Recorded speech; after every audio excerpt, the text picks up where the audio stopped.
Hi again, everyone. Gary Digital Williams here on Boxing on the Beltway, the Boxing on Beltway Podcast Network, and the Boxing on Beltway Podcast Network. Heard just about anywhere you have a podcast app that you listen to, you can hear the Boxing on Beltway Podcast Network. I don't want to name the names. There's so many of them now that I may forget one. So I've decided I'm not going to do that much anymore. I'm just going to go ahead and say wherever you can find the podcast, wherever your favorite podcasts are, you can find the Boxing on Beltway Podcast Network. This week, we're going to do something a little different again as we continue our look back at some of the great boxers of all time.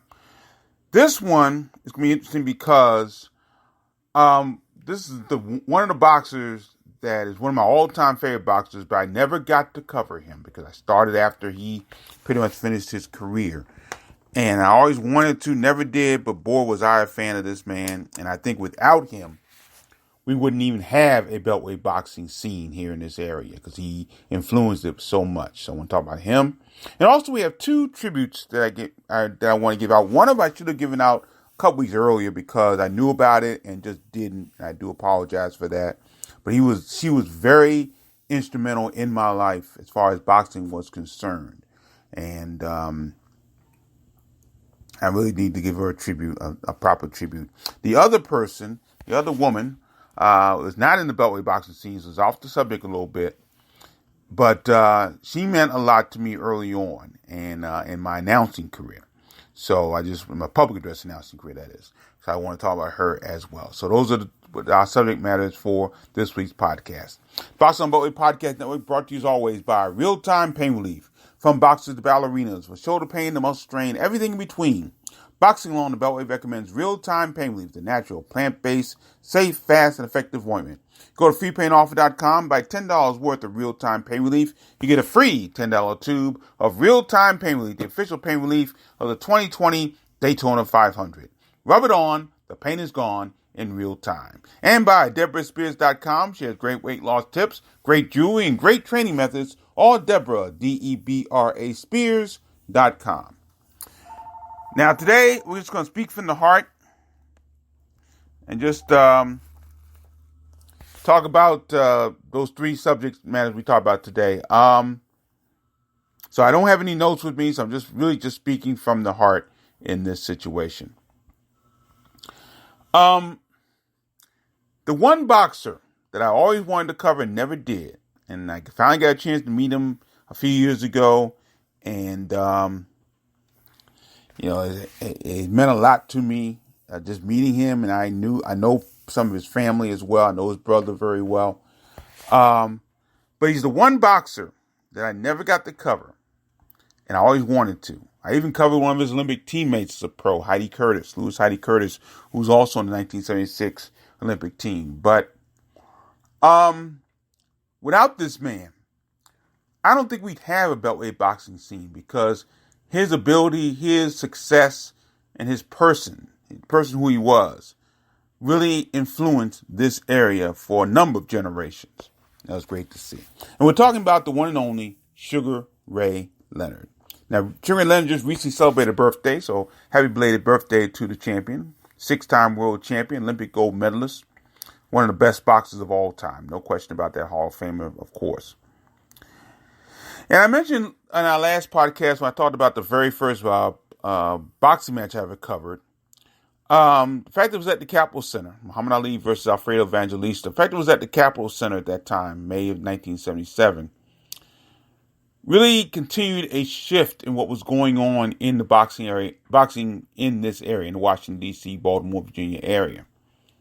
Now, 2 months earlier, in Baltimore, in February of 1977, Sugar Ray Leonard had made his professional debut. Now, those of you old enough may remember that Sugar Ray Leonard originally had not planned to turn pro. He was going to go to the University of Maryland, get his degree, and go on from there. He had no plans to turn pro originally. But the fact that he was having a baby with his first wife, Juanita, which would turn out to be, of course, Ray Leonard Jr., another person that I know pretty well now. That all changed, and of course, he became the legendary boxer they would become. But it was a very interesting situation. Now, Sugar Ray Leonard was a major, major star. I mean, you have to really remember how great a star he turned out to be. We all remember how Howard Cosell and Muhammad Ali had a relationship as far as being on camera. And I think they had a good friendship off camera as well. Well, Cosell was trying that same situation with Sugar Ray Leonard coming out of the Montreal Olympics in 1976. Because he was the darling. He had the great smile. He was good looking. He had fast hands. He was a major, major star. And people knew it early. And people knew how great he was. And how Cosell knew it. So Cosell would go ahead and do his conversations and interviews with Sugar Ray Leonard. And at that time, it was interesting. Sugar Ray Leonard at that time was not the great talker that he ended up being. He had issues talking in front of the camera at that time. And somewhere along the line, I think early, maybe even before he started his career, his pro career, he got some tips on how to talk a little bit in front of the public, in front of the media. And it really helped him because he became a dynamic talker, dynamic interview. And so that was something that was really, really shown to the Beltway boxing community at that time. And just to watch him on Wide World Sports and all the great sports, because everybody was showing boxing at that time, it was great to see him on TV virtually every month, every other month, and see him go through some great bouts. Now, the first bout I really remember watching Sugar Ray Leonard was when he won the world title from Wilfredo Benitez. And I'll never forget where I was at that time. I was at a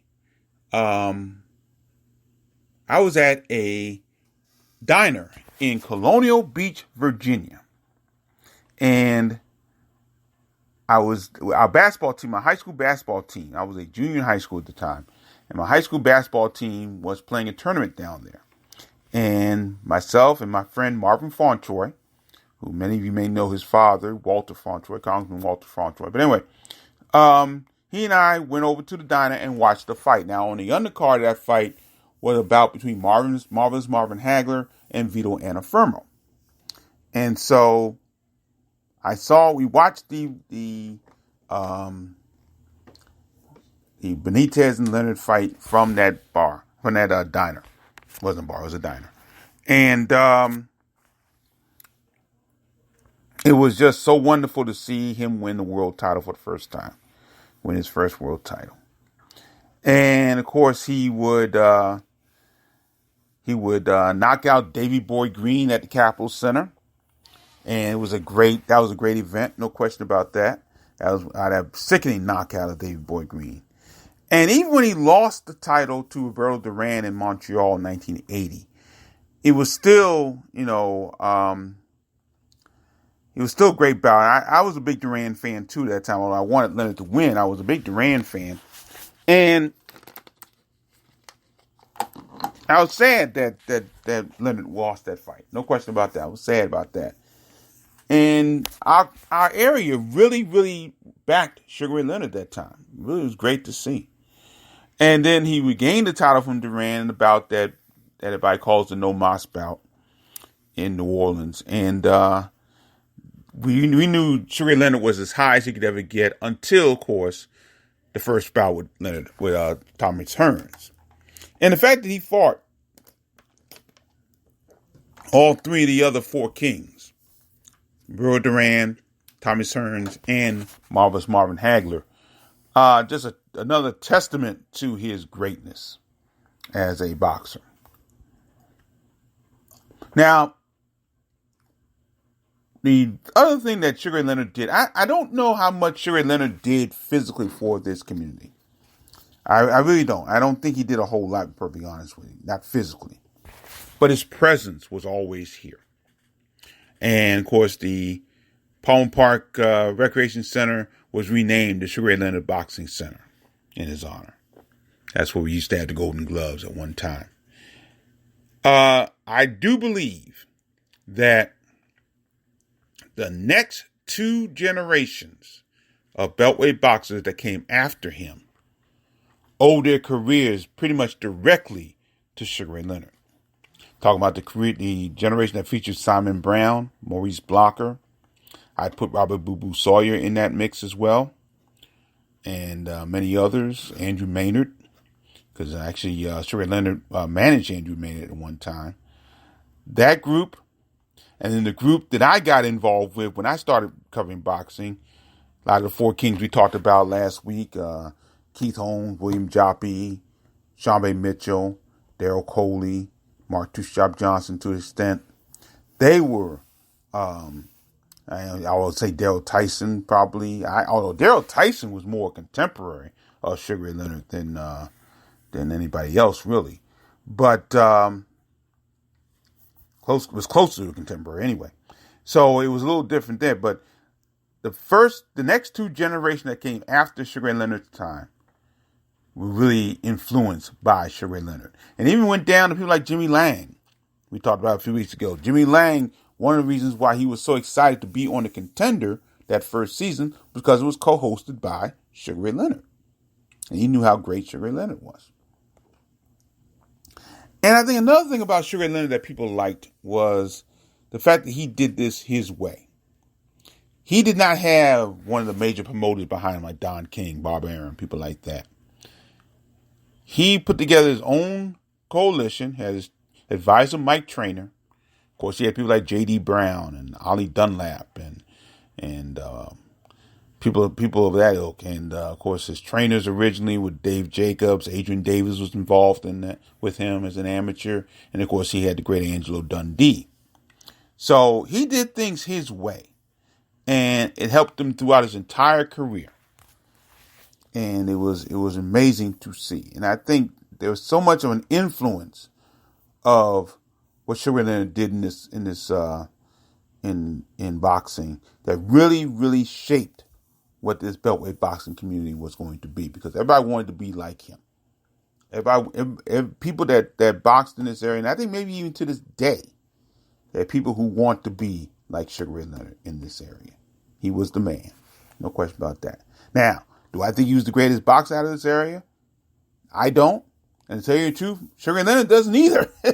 I mean, granted, we had people before him like Bob Foster and Holly Mims and B.B. Washington, people like that.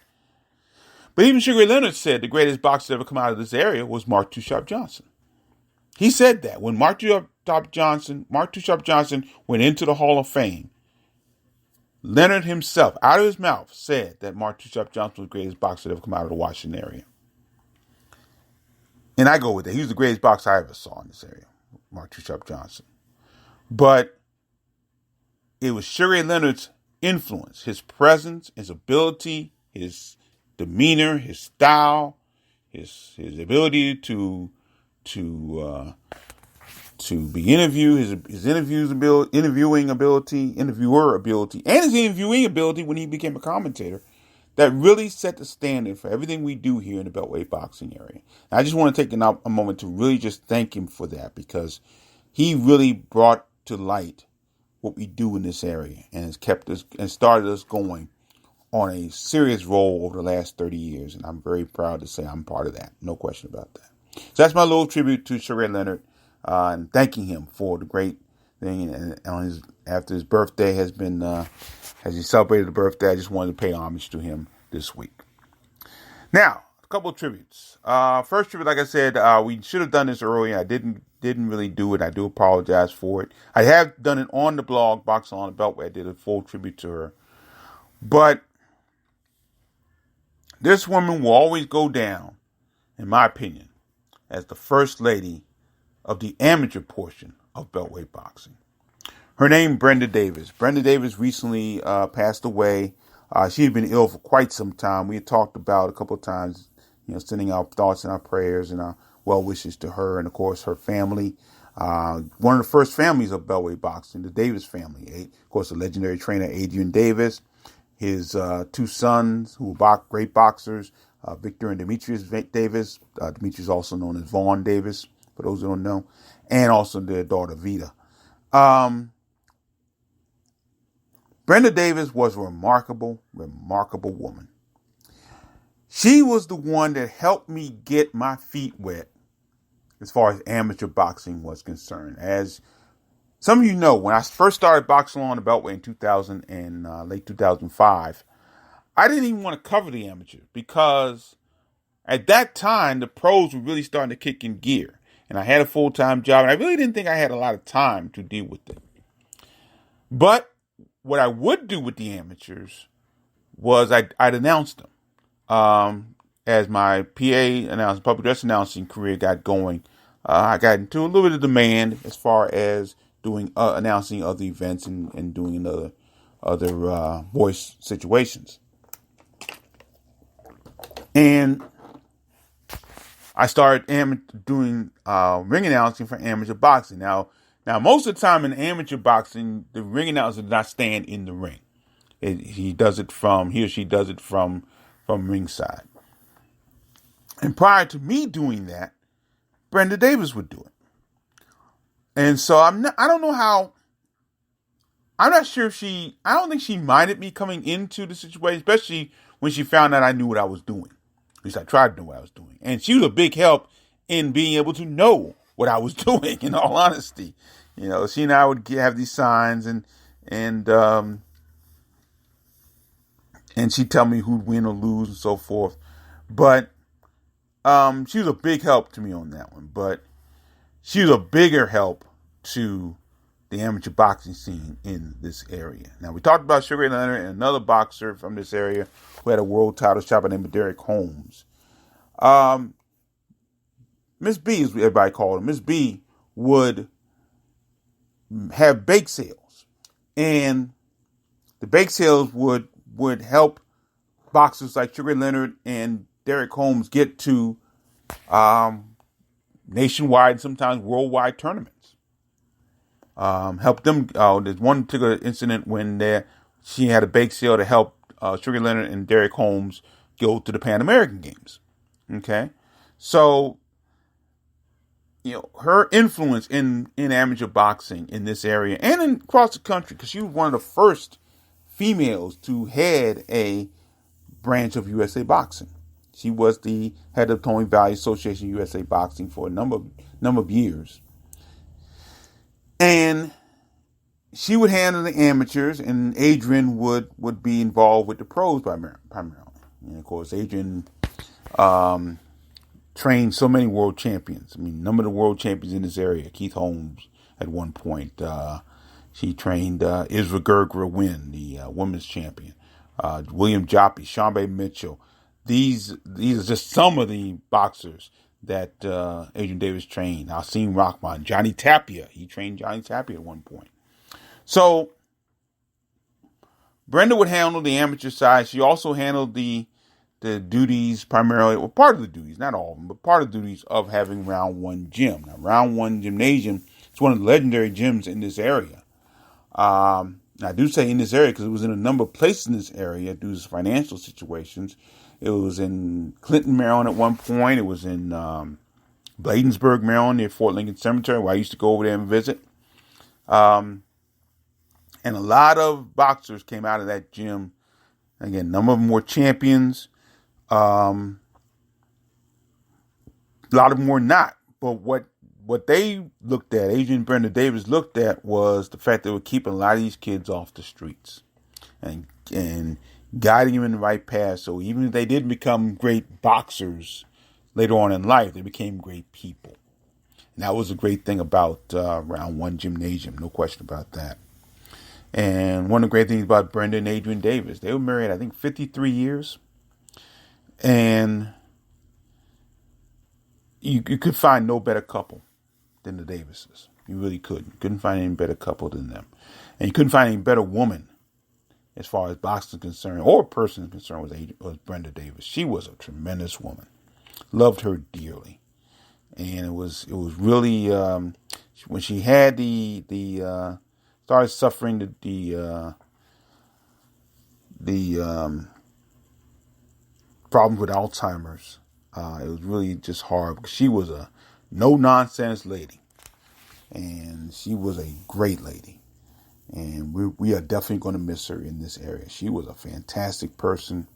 And again, helped me in more ways than she even knows, to be perfectly honest with you. And every woman who is in the Potomac Valley Association of USA Boxing, and because of her, there are a lot of them in there, which is fantastic. You look at Tamara McKinney, some of the other great ladies that are there. They're there in large part because Brenda Davis paved the way for them. Even if they never knew Brenda Davis, and I think some of them didn't, but a lot of them did. And because of her, they are there, they are accepted, and they hold high positions in Potomac Valley Association of USA Boxing because of Brenda Davis. We're going to miss her, no question about that. So Brenda Davis passed away early this month, stage 7 Alzheimer's syndrome. So our deepest condolences to the Davis family, no question about that. Now, this last tribute has nothing to do with boxing, but it has something to do with my career as a public address announcer for basketball. And for those who don't know, for those just listening for the first time, I am the public address announcer and have been for the last, hopefully going on 27 years, depending on how this coronavirus kicks in later this year. I'll be starting my 27th season as the public address announcer at Coppin State University in Baltimore, Maryland. Now, I came over from Howard University in D.C., where I went to school. I graduated from. And when I got to Coppin, the very first basketball coach I worked with was a woman by the name of Tori Harrison. Now, this was 1993 when I came over to Coppin.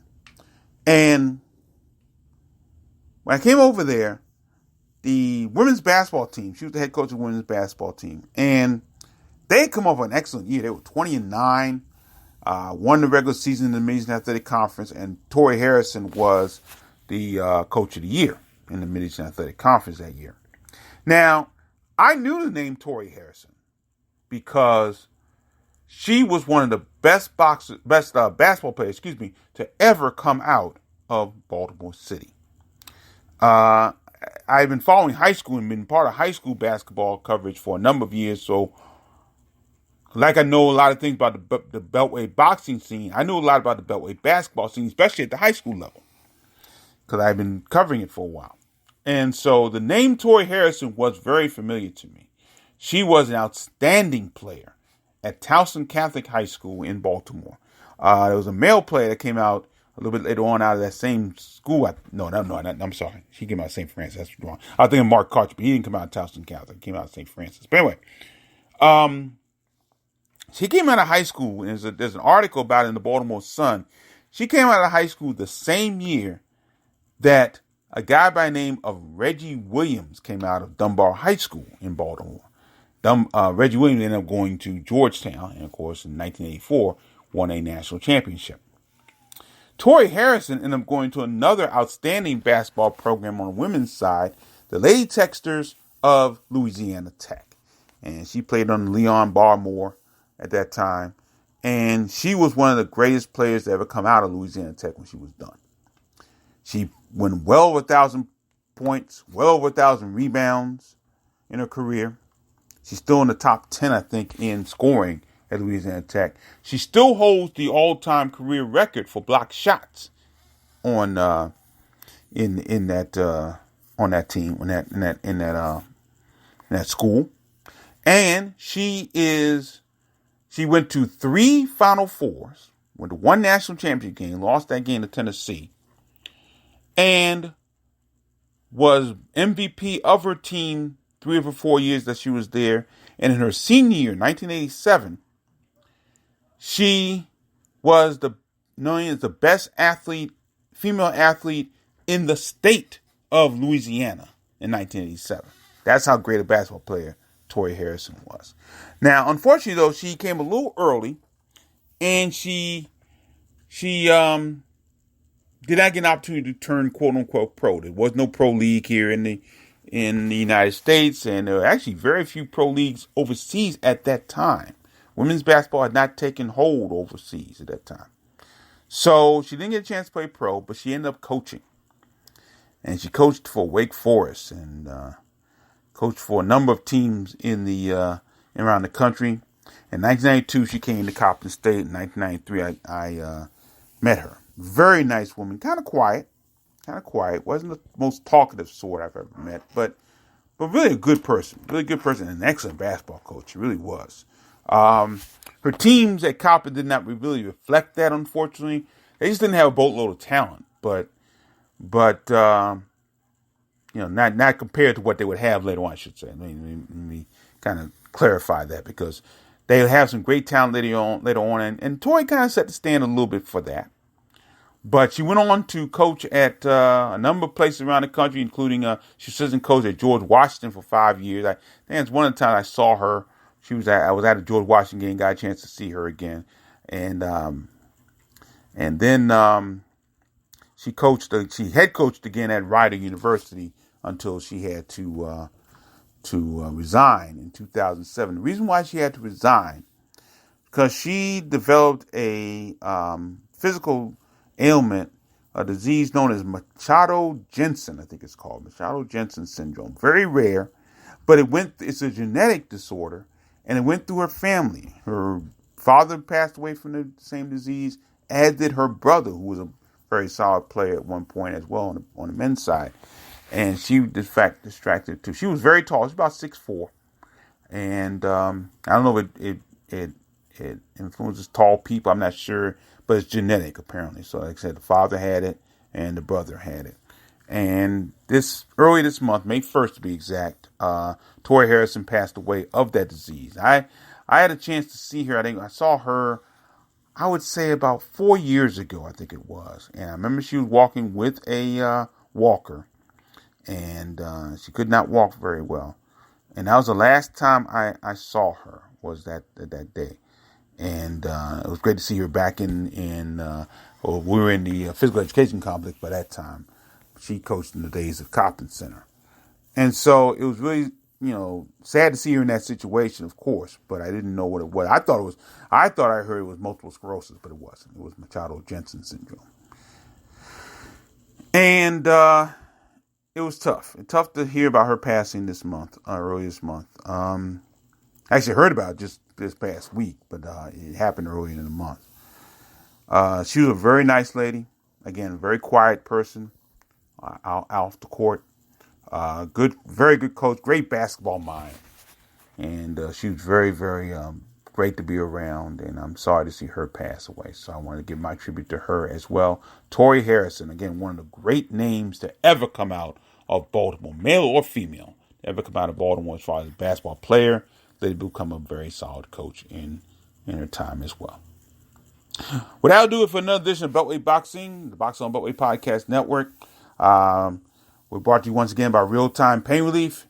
You go to freepainoffer.com, buy $10 worth of Real Time Pain Relief. You get a free $10 tube of Real Time Pain Relief, the official pain relief of the 2020 Daytona 500. Rub it on. The pain is gone in real time. And by DeborahSpears.com. Great weight loss tips, great jewelry, great training methods at Deborah, Debra Spears.com.